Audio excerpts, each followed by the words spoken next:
MCQ है अपना। Which is the most common cause of neonatal sepsis in India?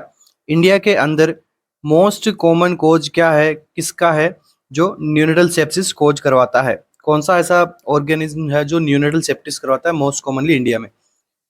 क्लेबेसिला pneumoniae, Mycoplasma pneumoniae, group B Streptococcus, या फिर Listeria मोनोसाइटोजिनस?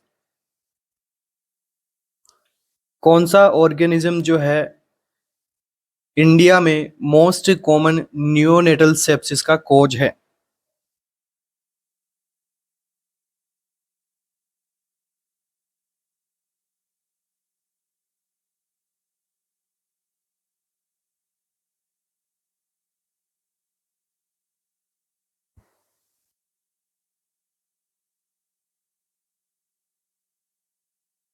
क्या रहेगा answer?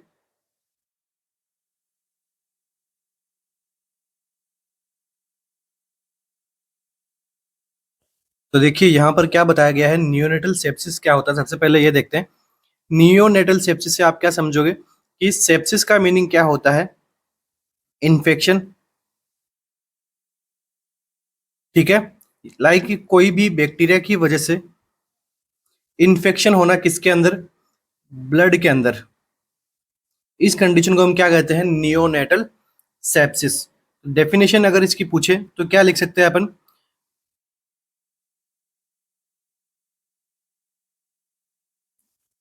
syndrome of bacteremia with systemic sign and symptom of infection in neonatal period। Blood के अंदर bacteria की वजह से क्या होगा? इन्फेक्शन होगा, और वो क्या करेगा फिर? बॉडी के सिस्टेमिक जो पार्ट होते हैं, लाइक अलग अलग सिस्टम को अलग अलग टाइम पे क्या करेगा? डिस्टर्ब करेगा, प्रॉब्लम कोज करेगा, साइन सिम्टम्स कोज करेगा। ठीक है, तो इस प्रकार की प्रॉब्लम को हम क्या कहते हैं? Neonatal sepsis. अब ये दो टाइप की होती है। इसमें जो एक होता है वो होता है अर्ली ऑनसेट सेप्सिस,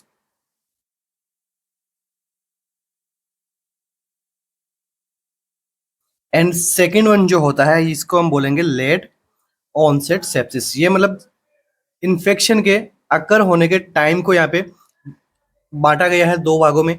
एक होता है अर्ली, एक होता है लेट। अर्ली तो कितना लेट? अर्ली होता है जो बर्थ टू 7 डेज तक जो इन्फेक्शन होगा, इसे अपन क्या बोलेंगे? Early onset sepsis.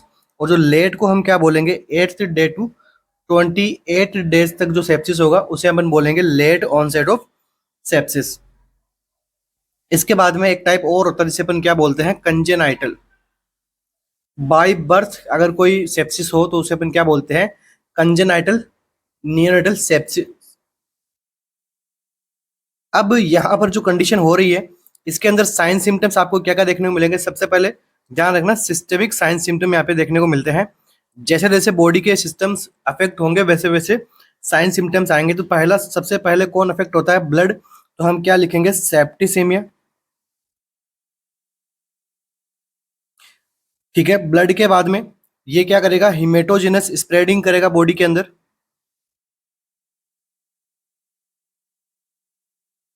हिमेटोजेनस स्प्रेड होके किसको अफेक्ट करेगा?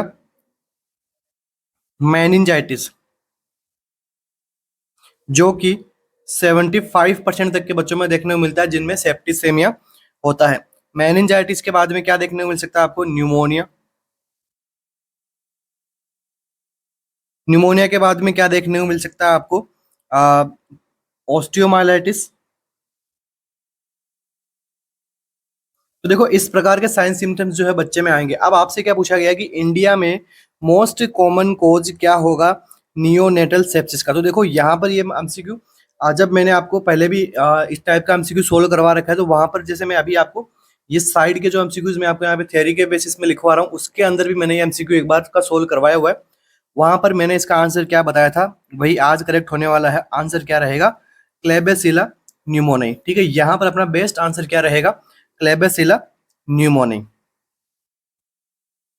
एंड इट इज द, दूसरा एमसीक्यू बनेगा तो क्या बनेगा, second most common cause for neonatal mortality. ठीक है, अब देखिए यहां से एक एमसीक्यू और बनता है कि ये तो कौन सा था, इंडिया में था।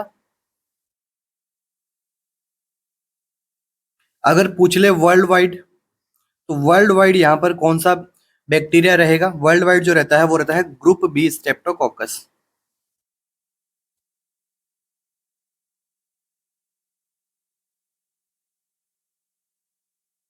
ठीक है, चलिए नेक्स्ट एमसीक्यू। ठीक है, एक एमसीक्यू और देख लेते हैं इसके अंदर, कि अगर ऑप्शन के अंदर आपको क्लेबेसिला न्यूमोनिया नहीं मिलता तो आपको कौन सा आंसर करेक्ट करके आना था। ठीक, क्लेबेसिला न्यूमोनिया नहीं है तो आपको आंसर क्या रहेगा करेक्ट यहाँ पे, स्टेफाइलोकोकस ओरियस।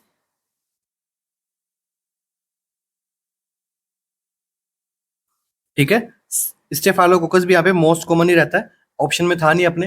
ठीक है, दोनों में से कोई एक ही मिलेगा आपको। ठीक है, तो अगर ये नहीं तो ये आपको जरूर ऑप्शन में मिलेगा, अगर इस बारे का इस तरह का एमसीक्यू आपसे पूछा जाएगा तो। नेक्स्ट देखिए यहाँ सर, इसका ट्रीटमेंट की बात करें तो ड्रग ऑफ चॉइस यहाँ पे पूछी जा सकती है।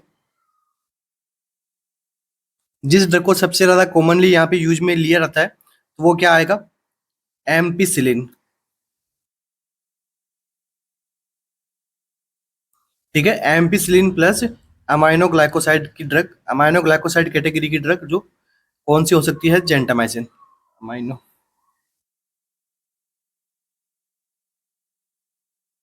अमाइनो ग्लाइकोसाइड में मोस्ट कॉमन कौन सा होता है, जेंटामाइसिन।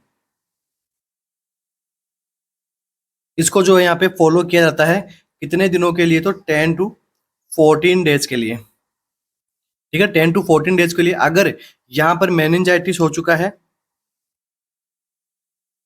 तो यहाँ पर कॉम्बिनेशन में साथ में क्या ऐड करोगे, सेफोटेक्सिन।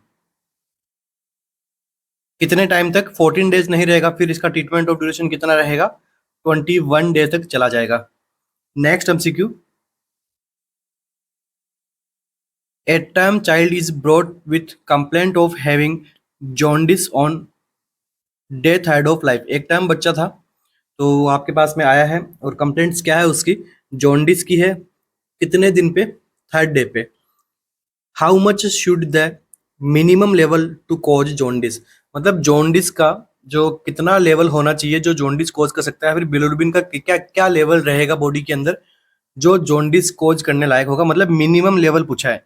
मिनिमम लेवल कितना होना चाहिए जो जॉन्डिस कॉज कर सकता है, 5%, 10%, 15% या फिर 20%।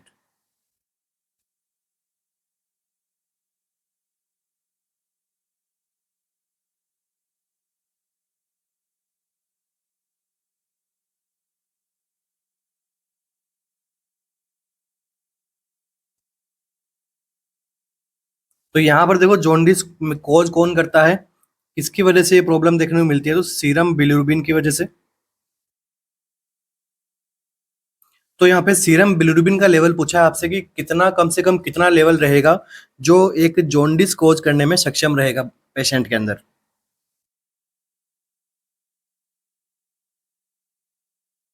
तो देखो यहाँ से आपको 2-3 एमसीक्यू बनेंगे। सबसे पहली बात तो ये कि यहाँ पर इस एमसीक्यू में आपको किस प्रकार का जॉन्डिस देखने को मिल रहा है, पैथोलॉजिकल जॉन्डिस या फिर फिजियोलॉजिकल जॉन्डिस।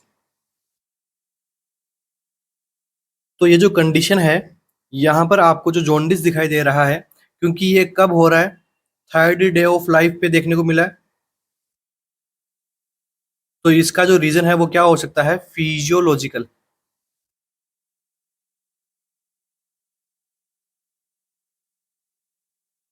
ठीक है, ये कौन सा जॉन्डिस हो जाएगा आपका, फिजियोलॉजिकल जॉन्डिस रहता है ये। और एक कितने से मिनिमम लेवल्स यहाँ पे क्या रहेगा, अपना आंसर क्या करेक्ट रहेगा, 5 mg। ठीक है, अगर 5 mg तक सीरम बिलिरुबिन का लेवल अगर बढ़ जाएगा तो वो एक प्रकार से जॉन्डिस की कैटेगरी में आ जाएगा। मिनिमम लेवल है ये, अभी मिनिमम लेवल का ये पूछा था आपसे, और मिनिमम लेवल कितना रहेगा, 5 mg तक। ठीक है, 5 mg, इसके आगे अगर वो लगाना तो 5 mg पर डीएल रहे, डीएल बेस्ट आंसर रहेगा अगर ऑप्शन में रहता है तो। चलिए इसके बाद में देखो, आपको कैसे पता लगेगा कि भाई 5 mg पे कौन सा जगह जो इन्वॉल्वमेंट हो जाती है 5 mg पे? सिफेलो सिफेलोकोडल यहाँ पर डायरेक्शन में जॉन्डिस होता है। सबसे पहले मैंने आपको शायद लास्ट क्लास के अंदर बताया था, जॉन्डिस होने का जो डायरेक्शन रहता है वो कैसा रहता है? सिफेलोकोडल। ठीक है। हेड टू लेके लोअर लिम्ब की साइड के अंदर क्या रहेगा? जॉन्डिस जो है वो हेड टू लोअर साइड के अंदर क्या रहेगा? जॉन्डिस बढ़ेगा। सबसे पहले आपका सिफेलिक रीजन के अंदर, मतलब फेस सिफेलिक पार्ट के अंदर आपको जॉन्डिस मिलेगा। ठीक है, तो इसका जो डायरेक्शन है वो क्या रहेगा? ठीक है, हेड टू लोअर लिम्ब। ठीक है, सिफेलोकोडल डायरेक्शन रहता है इसका। पूछ सकते हैं हम एग्जाम के अंदर एमसीक्यू में कि किस प्रकार का डायरेक्शन होगा। नेक्स्ट देखिए, फेस पे जब आपको जॉन्डिस देखने को मिले तो वो उसका लेवल कितना रहता है? 5% पर डीएल। ठीक है, तो ये जो 5%, 5 mg है यहाँ पे, 5% नहीं, 5 mg पर डीएल, अगर ये वैल्यू आपको बताए और एग्जामिनर आपसे डायरेक्ट एमसीक्यू पूछे कि भाई जो 5 mg जो पर डीएल अगर सीरम बिलीरुबिन का लेवल बढ़ा हुआ है, तो ये सिफेलोकोडल सीक्वेंस के अंदर कौन सी जगह पे जॉन्डिस बताता है, या फिर कौन सा जो कौन सा स्किन का जो अभी तक, कौन सा जो बॉडी का कौन सा पार्ट जो है वो अभी तक अफेक्ट हुआ है, इस प्रकार से पूछ सकते हैं। तो आपका आंसर क्या रहेगा? अभी फेस या फिर सिफेलिक पार्ट जो ओनली अफेक्ट हुआ है। इसके बाद में देखो, अगर जॉन्डिस जो है वो माइल्ड एब्डोमन तक पहुंच जाए या फिर मिड एब्डोमन तक पहुंच जाए,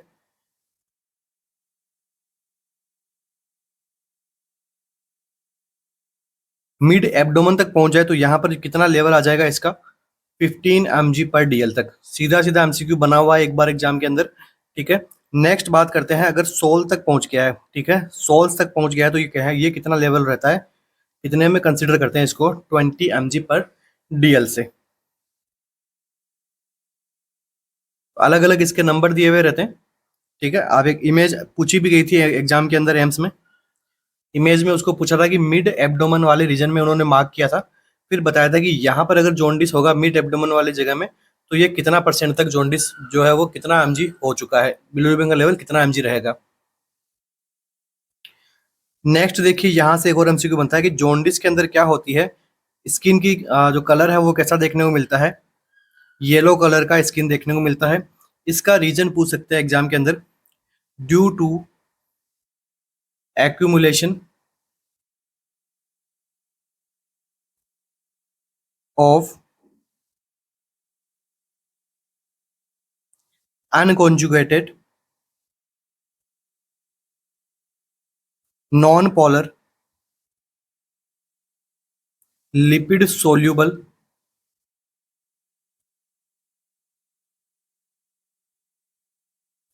बिलीरुबिन पिगमेंट की वजह से जो है वो कलर कैसा होता है? येलो कलर होता है। नॉर्मली अपन क्या पढ़ते हैं? Unconjugated bilirubin. ठीक है, तो मगर वो क्या है, उसके अंदर भी थोड़ा शॉर्ट किया गया है। करेक्ट क्या है? Unconjugated non polar lipid soluble bilirubin pigment का लेवल बढ़ेगा तो वो आपका स्किन कैसा देखने को मिलेगा? येलोविश स्किन आपको देखने को मिलेगा। नेक्स्ट देखिए, एक और MCQ, unconjugated bilirubin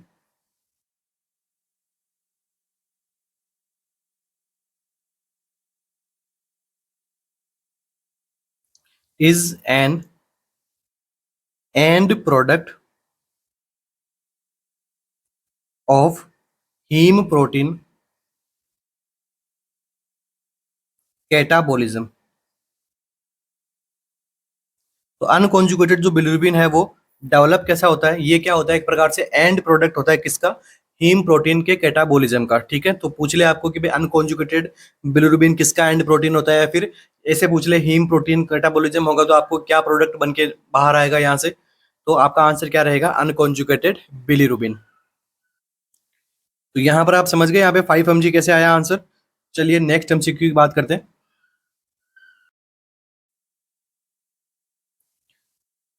A term baby is apnoeic and has a heart rate कितनी? 90 beat per minute. Bag and mask ventilation was given for 30 seconds. Bag and mask ventilation दिया हमने बेबी को। Subsequently the heart rate is still less than 100 beat per minute. तो मतलब अब भी bag and mask ventilation करने के बाद भी बेबी की जो हार्ट रेट है वो कितनी है? 100 बीट पर मिनट से क्या है? लेस देन है, ठीक है, 100 से कम है। What is the next step? अब आपका यहाँ पर जो है नेक्स्ट स्टेप क्या रहेगा इस कंडीशन के अंदर? यहाँ पे नेक्स्ट स्टेप क्या रहेगा? एक टर्म बेबी है, सबसे पहले ध्यान रखने की बात है, टर्म बेबी है, एपनिक हो रहा है, रेस्पिरेशन उसका सही से नहीं चल काम कर रहा है, ठीक है, और हार्ट रेट कितनी है? 90 बीट है। आपने कर दिया बैक एंड मार्क्स, वेंटिलेशन कर दिया, सेक्शन वगैरह करके सब चीज करके, ठीक है। फिर भी अभी जो है 30 सेकेंड्स तक आपने ये प्रोसीजर किया, फिर अभी भी क्या है सब्सिक्वेंटली, अभी भी क्या है उसकी हार्ट रेट जो है वो 100 बीट पर मिनट से क्या है डिक्रीज है। अब आपका नेक्स्ट स्टेप यहाँ पे क्या रहेगा? इंपॉर्टेंट एमसीक्यू है आपके नेक्स्ट नॉर्सेट मेंस के लिए।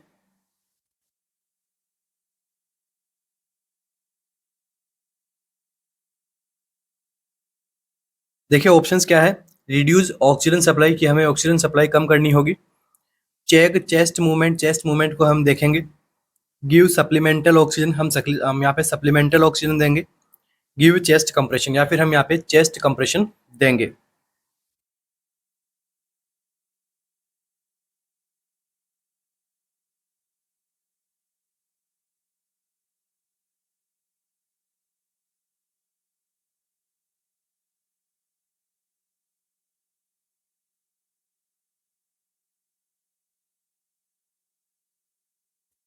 क्या रहेगा आपका बेस्ट आंसर? क्या करोगे आप अपने नेक्स्ट स्टेप के अंदर अगर बेबी आपके सामने इस प्रकार से प्रेजेंट है तो? अब देखिए इस एमसीक्यू को सोल्व करने के लिए आपको एक सीक्वेंस का पता होना चाहिए।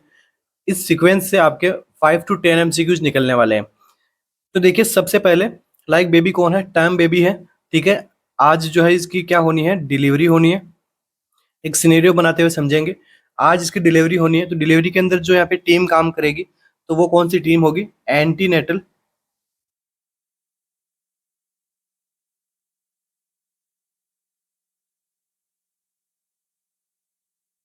काउंसलिंग टीम, ठीक है। अभी तक मैं बस बर्थ से पहले की बात बता रहा हूँ, ठीक है। एंटीनेटल काउंसलिंग टीम थी, ठीक है। इन्होंने सब कुछ एकदम बेबी टाइम है, हेल्दी है, सब चीजें बता दी इन्होंने। अब क्या करवा दी डॉक्टर्स ने, गायनेकोलॉजिस्ट ने, ठीक है, ऑब्स्टेट्रिशियन ने मिलकर क्या करवा दी? सर्जरी करवा दी। अभी यहाँ पे क्या हो गया? बेबी क्या हो गया? बर्थ हो गया। अब बेबी अगर बर्थ हो गया और बेबी की जो एक तो बेबी टाइम है बिल्कुल, बेबी की क्या देखेंगे? टोन देखेंगे। टोन के बाद में बेबी का ब्रीथिंग पैटर्न देखेंगे।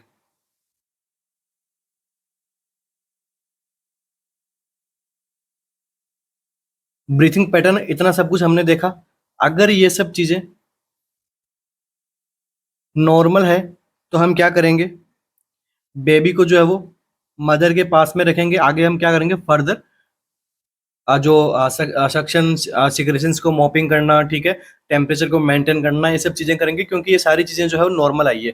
अगर ये नॉर्मल नहीं है, ब्रीथिंग पैटर्न वगैरह ये सब चीजें यहाँ पे डिस्टर्ब हो रहे हैं, तो हमें क्या करना है? सबसे पहले warm and maintain normal temperature.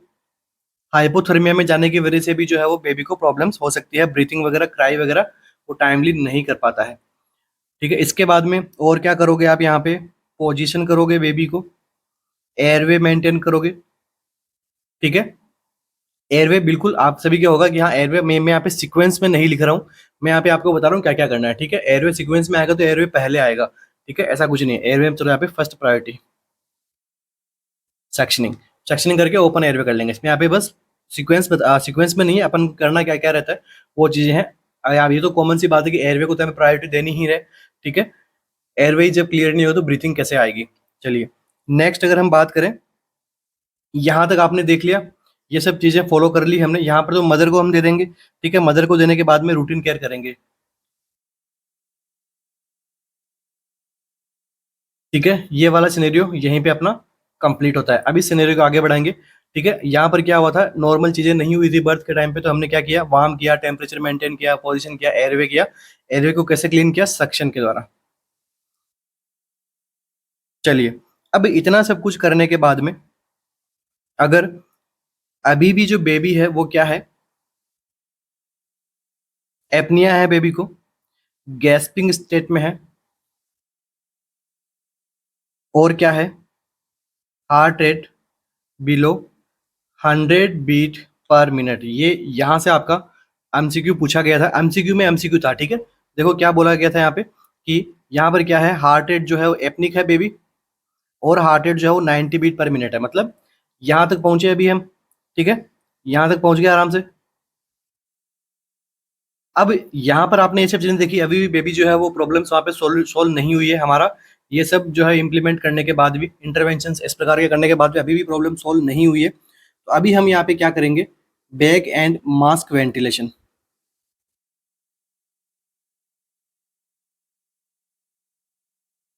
Bag and mask ventilation देखें, उसका SpO2 लेवल देखेंगे, ठीक है, मॉनिटर करेंगे ECG चेंजेस के अंदर। तो आपका एमसीक्यू क्या था कि इतना सब कुछ होने के बाद में हमने क्या कर दिया, बैग एंड मास्क वेंटिलेशन कर दिया, और 30 सेकंड्स तक हमने सब चीज़ें प्रोसीजर हमने फॉलो किया। तो ये आपका नेक्स्ट एमसीक्यू, ठीक है। एमसीक्यू में एमसीक्यू अभी तक हमने केवल एमसीक्यू सोल्व करने की बात की, एमसीक्यू बना कैसे है आपका ये हमने देखा है, ठीक है। आंसर तो सब बताते हैं, मगर आरएनसीसी में आपको जो है वो ये एमसीक्यू कैसे बना वो भी बताया जाता है, ताकि आपके 0% ऑफ डाउट यहाँ से बचे। चलिए, बैग एंड मास्क वेंटिलेशन कर दिया, ऐसी चीजें आपने फॉलो कर दी, ठीक है। दूसरा, अब देखिए इतना सब कुछ करने के बाद में अगर हार्ट रेट जो है वो अभी भी कितनी है, बिलो 100 बीट पर मिनट, तो यहाँ पर जो है आपका अब नेक्स्ट आंसर निकलेगा अपने एमसीक्यू का। इस प्रकार की कंडीशन में अभी आपका नेक्स्ट मूवमेंट क्या होना चाहिए, चेक चेस्ट मूवमेंट। इतना सब कुछ करने के बाद में हमें क्या करना है, अब आपको चेस्ट मूवमेंट चेक करना है। जैसे अपना ऑप्शन नंबर 2 के अंदर क्या था, ठीक है, चेक चेस्ट मूवमेंट, अपना आंसर क्या करेक्ट रहेगा, चेस्ट मूवमेंट को हमें चेक करना है, क्योंकि ये एक प्रकार का सीक्वेंस बनाया गया है, ठीक है। और साथ में हमें क्या करना है, लेरिंजल मास्क एयरवे से भी हम क्या कर सकते हैं, उसको ऑक्सीजन वगैरह प्रोवाइड करवा सकते हैं, ठीक है। ये अभी नेक्स्ट स्टेप में होना है। इसके बाद में सबसे पहले प्रायोरिटी क्या रहेगी अपनी, चेक चेस्ट मूवमेंट, ठीक है। अभी भी अभी भी जो है अगर हार्ट रेट जो है वो बिलो 100 रहती है, ठीक है, तो आपको क्या करना है, इंटूबेट, क्या करना है आपको, इंटूबेशन करना है। और इंटूबेट करने से पहले हम क्या कर सकते हैं, सीपीआर, ठीक है, सीपीआर दे सकते हैं विद 100% O2 के साथ में। और क्या करेंगे, ईसीजी को मॉनिटर करेंगे, ठीक है। इसी दोनों स्टेप के अंदर अगर यहाँ पे फिर भी बिलो रहती है, तो आपको इंट्यूबेट तक करना पड़ सकता है बच्चे को, ठीक है। नेक्स्ट देखिए, इतना सब कुछ हमने कर दिया, मगर अभी भी कोई यहाँ पे रिस्पॉन्स नहीं है। बेबी की जो हार्ट रेट है वो अगेन यहाँ पे सॉरी, अगेन यहाँ पे कितने से कम आएगी इस बार, आपने वापस से हार्ट रेट देखी है, इस बार आपको हार्ट रेट तो और ज्यादा कम देखने को मिली। अब आप क्या करोगे, ड्रग्स यहाँ पे काम में लेंगे। कौन सी ड्रग को काम में लोगे, IV एपिनेफ्रिन, ठीक है। IV एपिनेफ्रिन को यहाँ पे मोस्ट कॉमनली यूज में लेते हैं। तो इस प्रकार के एक सीक्वेंस होते हैं जहां से मल्टीपल टाइम अलग अलग सिनेरियो के अकॉर्डिंग आपके एमसीक्यू बन सकते हैं। ये जो अभी टॉपिक हमने सोल्व किया है, ये आपके मेंस को लेके काफी ज्यादा इंपॉर्टेंट रहेगा। बाकी ये सब चीजें हम अपने पीडियाट्रिक की क्लासेज के अंदर हमने अच्छे से पढ़ाया हुआ है, ठीक है। तो आप हमारे रेगुलर कोर्सेज को ज्वाइन कर सकते हो। और देखिए, यहाँ से आपका एक सिनेरियो और बन सकता है इसी लाइन के अंदर से। एग्जामिनर क्या लिख देगा, ये सब लिखने के बाद में आपको बता देगा कि साथ में यहीं पे स्पॉन्टेनियस ब्रीथिंग कर रहा है पेशेंट। ये एक लाइन उसने अगर और ऐड कर दी यहाँ पे, तो यहाँ पर जो है आपका आंसर थोड़ा चेंज हो जाएगा। फिर आपको बैग एंड मास्क वेंटिलेशन उस स्टेप में हम नहीं जाएंगे। यहाँ पर हम क्या करेंगे, डायरेक्ट फिर अपन क्या करेंगे, क्योंकि स्पॉन्टेनियस ब्रीथिंग तो वो कर ही रहा है, तो आपको क्या करना है, सप्लीमेंटल ऑक्सीजन, और उसके साथ में क्या करोगे, रिससिटेशन केयर, ठीक है। रिससिटेशन केयर करोगे अबगार स्कोर वगैरह देख के, ठीक है। और ये जो सारी स्टेप्स है, स्टार्टिंग वाली बर्थ टू ये वाली, ये कितने मिनट के अंदर अंदर हो जानी चाहिए, 1 मिनट के अंदर अंदर, तभी तो आप नेक्स्ट स्टेप को फॉलो कर पाओगे, ठीक है। तो यहाँ पे 1 मिनट के अंदर अंदर असेसमेंट हो जाना चाहिए कंप्लीटली। उसके बाद में आगे की फर्दर जो मैनेजमेंट की जो स्टेप्स है मैंने यहाँ पे बताई आपको, इस प्रकार से आपको फॉलो करना है। Next MCQ, Apgar score system contains all of the following criteria except. Apgar score जो सिस्टम है उसके अंदर कौन से क्राइटेरिया को इंक्लूड नहीं किया गया है, एक्सेप्ट करके पूछा है आपसे। Respiratory rate, colour, motor activity या फिर हार्ट रेट। कौन सा ऑप्शन जो है यहाँ पे करेक्ट रहेगा? अबगार स्कोर सिस्टम के अंदर किस क्राइटेरिया को इंक्लूड नहीं किया गया है, आपसे एक्सेप्ट में पूछा है, ठीक है। Contain all of the following, सभी को इंक्लूड किया गया है, एक को छोड़ के।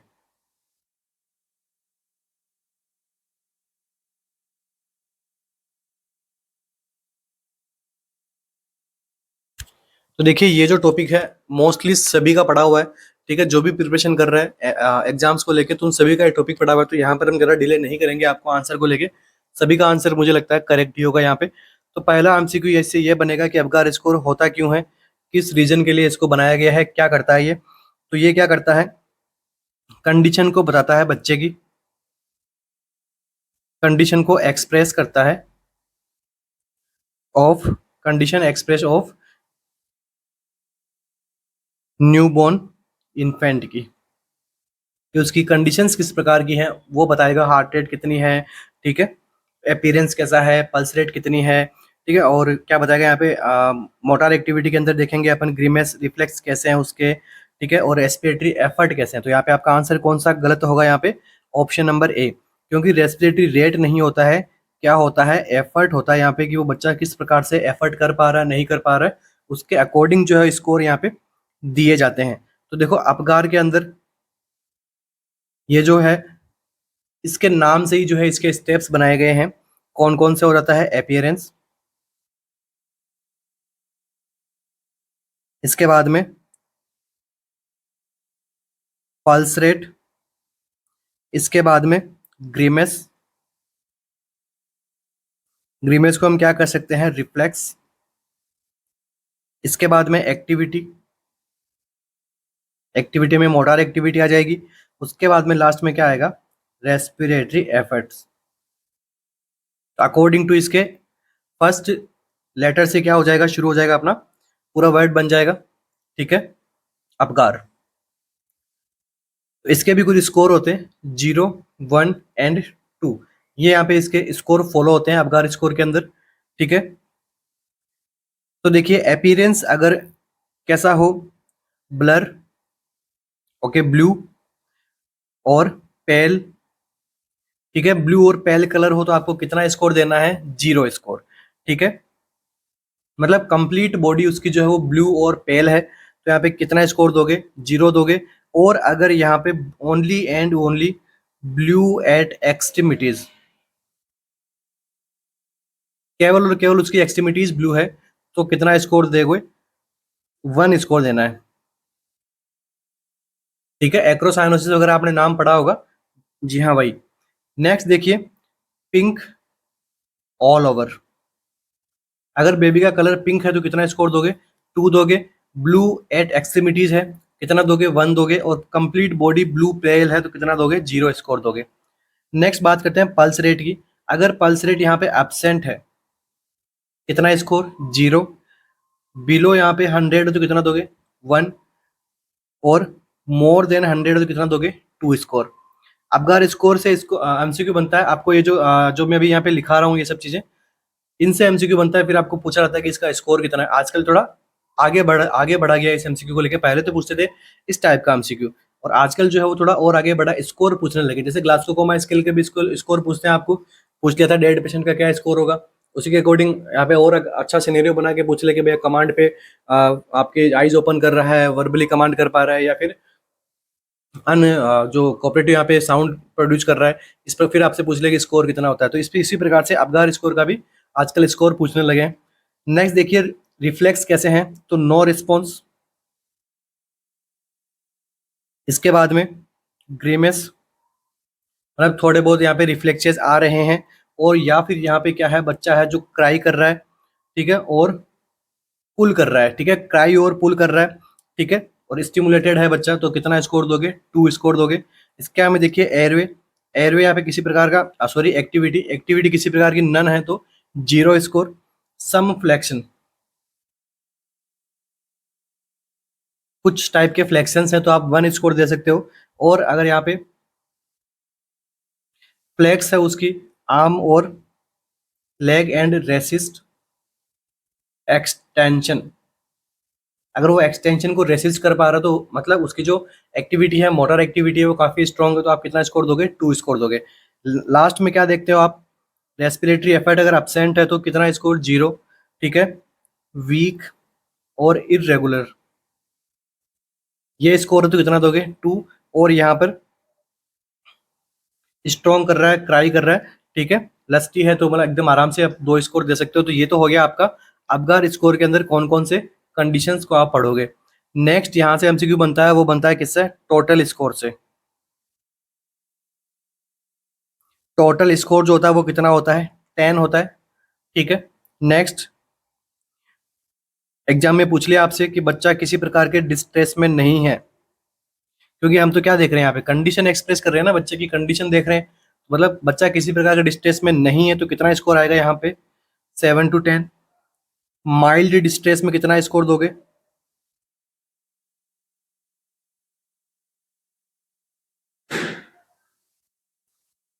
4 to 6। और उसके बाद में सीवियर डिस्ट्रेस के अंदर क्या स्कोर रहेगा? 0 to 3। देखो इसके अंदर जो है वो 0 आ सकता है, ठीक है, ग्लासको कोमा स्केल में कभी भी 0 स्कोर नहीं आता, ये आपको ध्यान में रखना है। मिनिमम और मैक्सिमम स्कोर यहाँ पे चेंजेस हैं, ग्लासको कोमा स्केल में 3 और 15, इसके अंदर 0 और 10। ठीक है, मिनिमम और मैक्सिमम स्कोर। क्योंकि यहाँ पे देखो 5 है, इससे भी आपने 2 ले लिया, इससे भी 2 ले लिया, इससे भी 2 ले लिया, इससे भी 2 ले लिया, और इससे भी 2 स्कोर ले लिया आपने लास्ट वाले, तो कितना आ सकता है? 10 स्कोर तक मैक्सिमम आ सकता है बच्चे का। और ये एब्सेंट हो गया, ठीक है, इससे 0 आ गया, इससे भी 0, इससे भी 0, इससे भी 0, तो मिनिमम स्कोर 0 भी आ सकता है। तो यहाँ पे किसी प्रकार कंफ्यूजन आपको नहीं होना चाहिए। चलिए नेक्स्ट एमसीक्यू।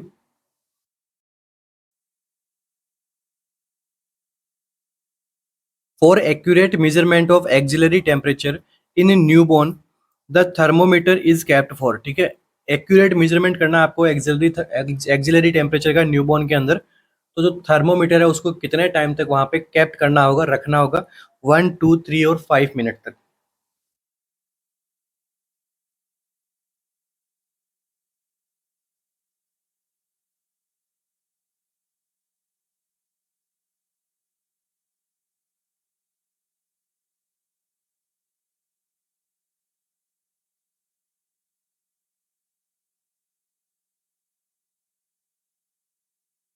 तो देखिए इसका जो आंसर रहेगा वो क्या रहेगा? 3 मिनट। ठीक है, 3 मिनट तक जो है यहाँ पे एक्सिलरी टेम्परेचर लेना, था आपको 3 मिनट तक जो है वो आर्म पिट के अंदर उसको रखना होता है। ठीक है, सबसे पहला एमसीक्यू बनेगा कि एक्सिलरी टेम्परेचर लेने से पहले उसकी आर्म कैसी होनी चाहिए? तो ड्राई होनी चाहिए। ठीक है, ड्राई आर्म पिट उसका होना चाहिए बच्चे का। उसके बाद में, ताकि ड्राई आएगा तभी तो एकदम एक्यूरेटली आप टेम्परेचर मेंटेन कर पाओगे। स्वेटिंग अगर होगी तो वहाँ पे अल्ट्रेशन देखने को मिलेगा। दूसरा, यहाँ पे कितने टाइम तक होल्ड करके रखना है? 3 मिनट तक। 3 मिनट के बाद में सिग्नल आता है थर्मोमीटर से, वो बीप करता है, या फिर आप स्टिप देख सकते हो डायरेक्ट।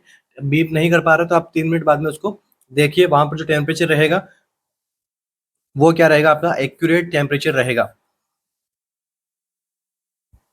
फीवर कब कहोगे बच्चे में? एक्सिलरी टेम्परेचर में अगर टेम्परेचर कितना आएगा तो आप उसको फीवर में कंसिडर करोगे? तो देखो, आर्म पिट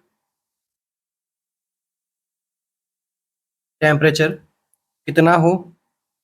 99 डिग्री फ़ारेनहाइट या फिर 37.2 डिग्री सेल्सियस तक आए तो ये कंसिडर क्या होता है? फीवर में कंसिडर होता है। अगर हम यहाँ पे श्योर नहीं है कि भाई, हो सकता है कि थोड़ा यहाँ पे अल्ट्रेशन देखने को मिला हो, तो यहाँ पे आप किससे चेक कर सकते हो नेक्स्ट फर्दर? रेक्टल टेम्परेचर से। ठीक है, रेक्टल तो एकदम कंफर्म, आपको तो कोर बॉडी टेम्परेचर देगा, तो वहां पे तो और ज्यादा अच्छे से पता लगेगा। तो आपका इस एमसीक्यू में आपका आंसर क्या रहने वाला है? ऑप्शन नंबर सी, 3 मिनट्स तक जो है हम यहाँ पे होल्ड करके रखते हैं थर्मोमीटर को।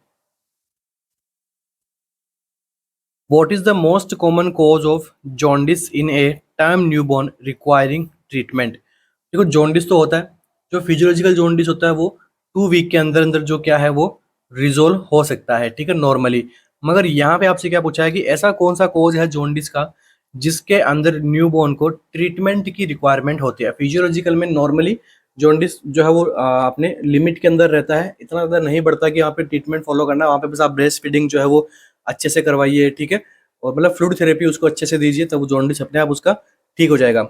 इसकी बात कर रहा हूँ मैं फिजियोलॉजिकल की। मगर ऐसी कौन सी कंडीशन है जिसके अंदर उसको ट्रीटमेंट की नीड पड़ती है? ऑप्शन देखिए, RH इनकम्पिटिबिलिटी, एबीओ इनकम्पिटिबिलिटी, फिजियोलॉजिकल जॉन्डिस या फिर सेप्सिस। तो देखो ऑप्शन नंबर सी तो मैं यहाँ से एक्सक्लूड कर दे रहा हूँ, ठीक है। फिजियोलॉजिकल जॉन्डिस जो है यहाँ पे करेक्ट नहीं होगा आपका आंसर।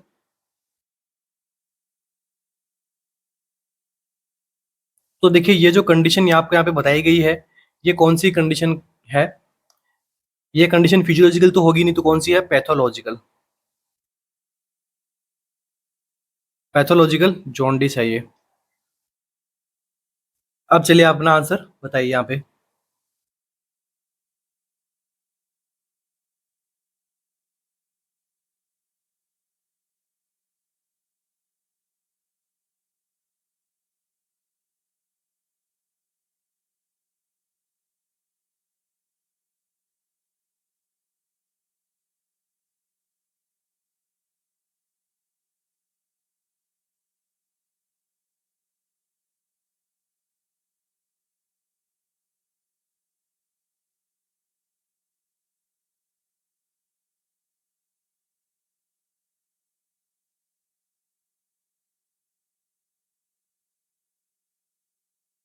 तो देखिए यहाँ पर जो जिसके ट्रीटमेंट की रिक्वायरमेंट पड़ेगी, जो एक प्रकार से पैथोलॉजिकली जॉन्डिस के क्राइटेरिया के अंदर आता है, वो तो अपना आंसर क्या रहेगा? RH इनकम्पिटिबिलिटी। यहाँ पर क्या हुआ उसको? RH इनकम्पिटिबिलिटी हुआ, तभी आप क्या करोगे? ट्रीटमेंट की रिक्वायरमेंट देखने को मिलेगी। तो RH incompatibility is the most common pathological jaundice in childrens. अगर पैथोलॉजिकल जॉन्डिस हो रहा है तो उसका मोस्ट कॉमन कॉज क्या हो सकता है? RH इनकम्पिटिबिलिटी। अब देखिए क्राइटेरिया क्या होता है पैथोलॉजिकल जॉन्डिस का। क्राइटेरिया फॉर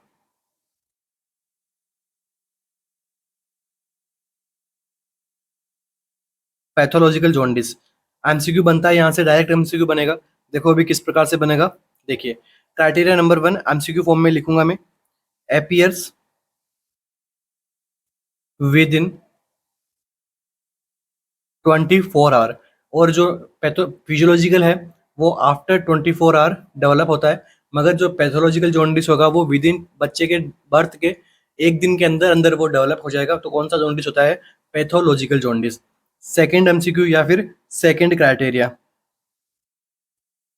इसकी जो पीक वैल्यू होती है वो यहाँ पे एक्सीड हो जाती है, कितने से ज़्यादा हो सकती है? 15 mg/dl तक जा सकती है, या फिर 15% तक आपको देखने को मिल सकती है। थर्ड एमसीक्यू बनेगा यहाँ से कि rate rate of rise of serum, किसका लेवल बढ़ेगा यहाँ पे? सीरम में किसका लेवल बढ़ेगा? बिलीरुबिन का। कितनी रेट से बढ़ता है? तो ये बढ़ता है मोर देन 5 mg/dl/day। ये यहाँ पे इम्पोर्टेंट है, ठीक है। देखो जॉन्डिस अपने आप में काफ़ी इंपॉर्टेंट होता है, चाहे कोई सा भी एग्जाम दो आप, ठीक है। पीडियाट्रिक का काफ़ी इंपॉर्टेंट टॉपिक है जॉन्डिस, और ये मोस्टली केसेस के अंदर देखने को मिलता है, चाहे फिजियोलॉजिकल मिलो चाहे पैथोलॉजिकल मिलो, फिजियोलॉजिकल ज़्यादा मिलता है क्योंकि वो कॉमन है, ठीक है। तो जॉन्डिस आप सभी को अच्छे से आना चाहिए। जितने भी प्रकार के एमसीक्यू बने जॉन्डिस के, तो हम यहाँ पे सोल्व करते हुए चलेंगे, ठीक है, 1 बाय 1। और एक दिन हम अच्छे से पूरी जॉन्डिस की क्लासेस भी ले लेंगे, ठीक है। चलिए, तो देखो यहाँ पे पैथोलॉजिकल जॉन्डिस होने के क्राइटेरिया मैंने आपको बता दिए। इन तीनों क्राइटेरिया से 8 से 10 प्रकार के एमसीक्यू बन सकते हैं अगर आप देखो तो इस साथ साथ में आप इसको क्या करना है, आपको नोट डाउन भी करते हुए चलना है। अब हम बात करते हैं इसके मैनेजमेंट की, कि जॉन्डिस को आप पैथोलॉजिकल जॉन्डिस को किस प्रकार से मैनेज करोगे। कौन से जॉन्डिस की बात कर रहे हैं अपन? पैथोलॉजिकल जॉन्डिस की। पैथोलॉजिकल जॉन्डिस के मैनेजमेंट की किस प्रकार से करोगे? फोटोथेरेपी देनी पड़ेगी यहाँ पे।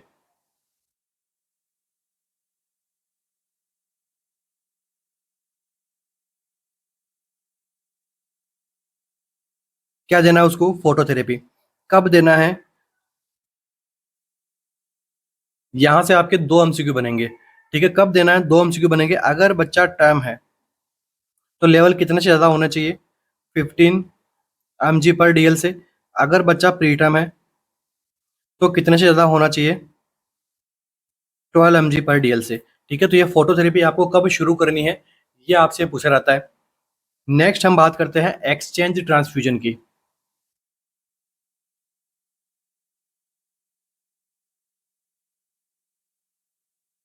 अगर जॉन्डिस हुआ है, RH इनकम्पेटिबिलिटी हुई है, तो आपका एक्सचेंज ट्रांसफ्यूजन करवाना पड़ सकता है यहाँ पे बच्चे का।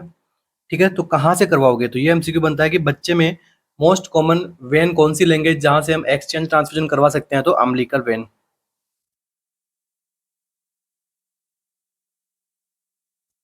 बना हुआ एमसीक्यू है। अम्बिलिकल वेन यहाँ पे क्या करोगे आप? ट्रांसफर करने के लिए, ब्लड ट्रांसफर करने के लिए काम में आएगा। ब्लड ग्रुप कौन सा लोगे? O negative blood. ठीक है, ओ नेगेटिव ब्लड आपने यहाँ पे क्या रहेगा? बेस्ट रहेगा यहाँ पे। इस प्रकार के ट्रांसफ्यूजन को हम क्या कहेंगे?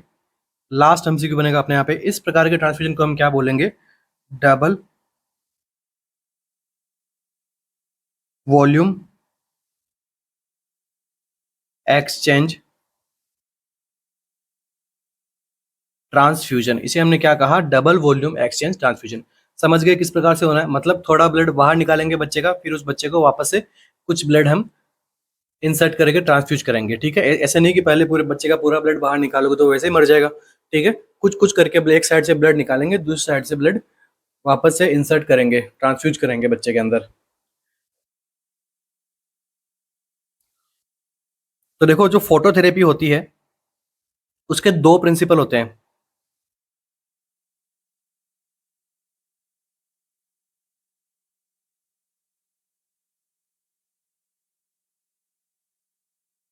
ठीक है, दो प्रिंसिपल पे काम करती है। फर्स्ट प्रिंसिपल जो एग्जाम में पूछा रहता है, दोनों ही आपको एग्जाम में पूछने को मिलेंगे। क्या होता है? कॉन्फिगरेशनल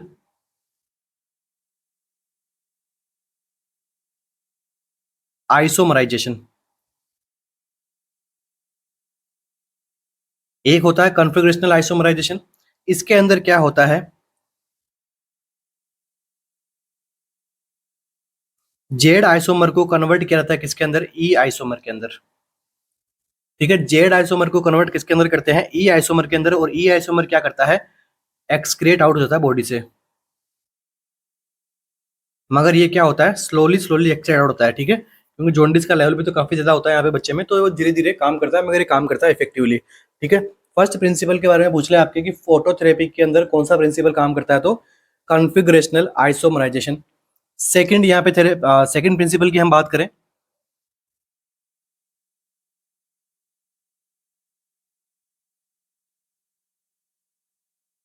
तो ये कौन सा प्रिंसिपल होता है? Structural isomerization.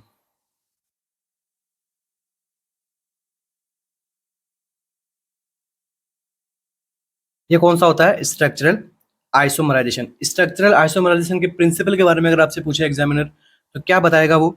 ये क्या करता है, किस प्रकार से काम करता है? तो इसके अंदर जो होता है, बिलीरुबिन कन्वर्टेड टू लेमुरुबिन। बिलीरुबिन है जो किसमें कन्वर्ट होगा? लेमिरुबिन के अंदर। और जो ये लेमिरुबिन है, ये यहाँ पे फास्ट एक्सक्रिएट होता है। तो फोटोथेरेपी होती है जो मेनली इन दो फंक्शंस के ऊपर काम करती है। ठीक है, और भी कुछ फंक्शन होते हैं, मगर यहाँ पे एग्जाम में पूछने लगा एमसीक्यू ये दो प्रकार से ही बनेंगे यहाँ से। ठीक है, next MCQ. Anterior fontanelle corresponds to all suture except. ठीक है, एंटीरियर जो फोंटानेल है वो करेस्पॉन्ड्स रहता है साथ और भी दूसरे सुचर्स के साथ में, एक को छोड़ के। Frontal bones, coronal suture, lambdoidal suture या फिर sagittal suture.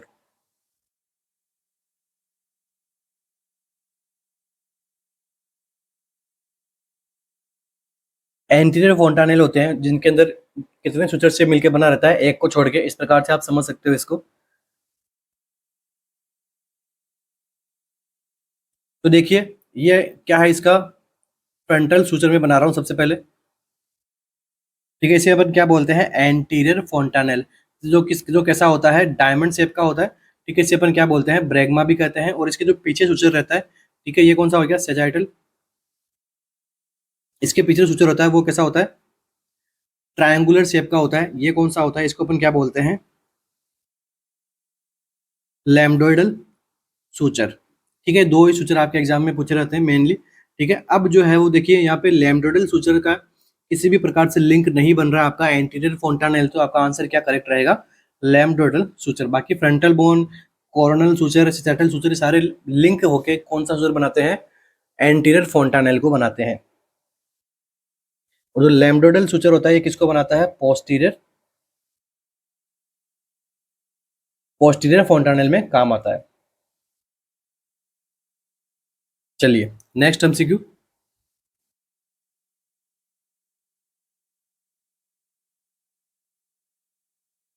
हटचिंसन teeth are seen in, ठीक है, हटचिंसन टीथ जो है वो कौन सी कंडीशन में देखने को मिलते हैं, अर्ली कंजेनाइटल स्पायरोचेट इन्फेक्शन में, लेट कंजेनाइटल सिफिलिस के अंदर, रिकेट्स के अंदर, या फिर स्कार्वी के अंदर। कौन सी कंडीशन के अंदर आपको इस प्रकार के टीथ देखने को मिलेंगे, क्या बोलते हैं इसको, हटचिंसन टीथ या फिर हचिंसन टीथ।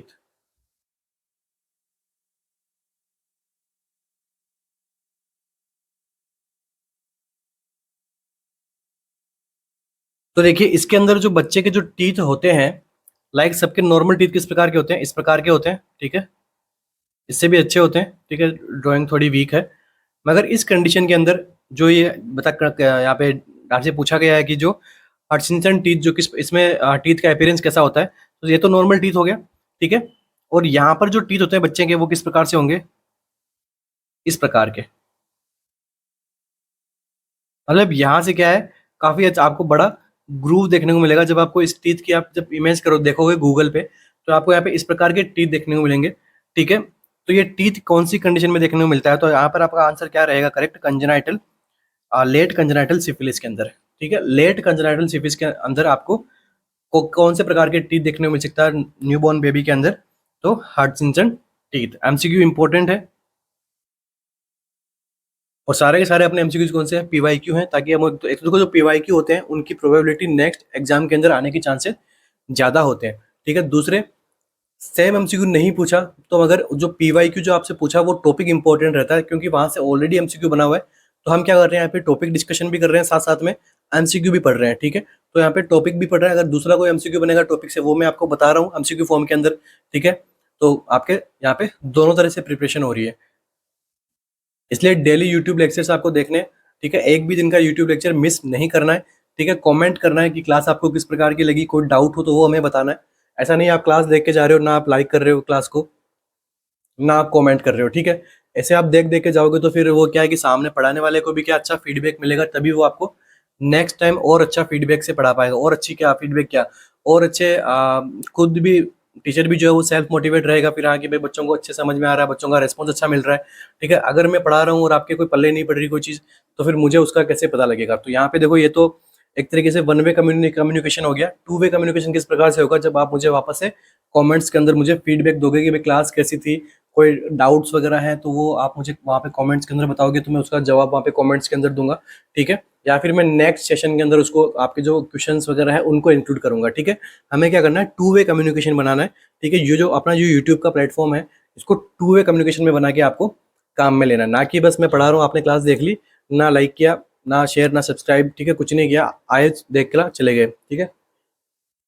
चलिए अब देखिए यहाँ से और एमसीक्यू क्या बनेगा, एक देखिए ये तो हो गया कौन सा आपका टीथ का अपीयरेंस हो गया हटचिंसन टीथ। इसके बाद में ये एक ट्रायड भी होता है,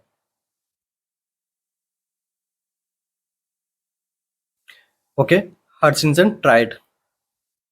इसके अंदर आपको ये कौन सी कंडीशन में होता है, तो कंजेनिटल सिफिलिस के अंदर देखने को मिलता है। इसके अंदर होता क्या है, इंटेस्टाइनल केरेटाइटिस देखने को मिल सकता है, मिलता ही है इस टाइड के अंदर, तो देख सकता क्या है, ठीक है। सेकंड देखिए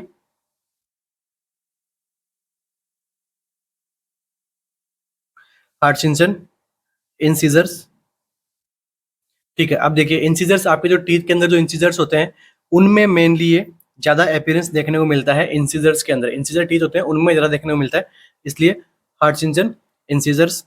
लास्ट टायर्ड आपको क्या देखने को मिलेगा, एट्थ नर्व डीपनेस।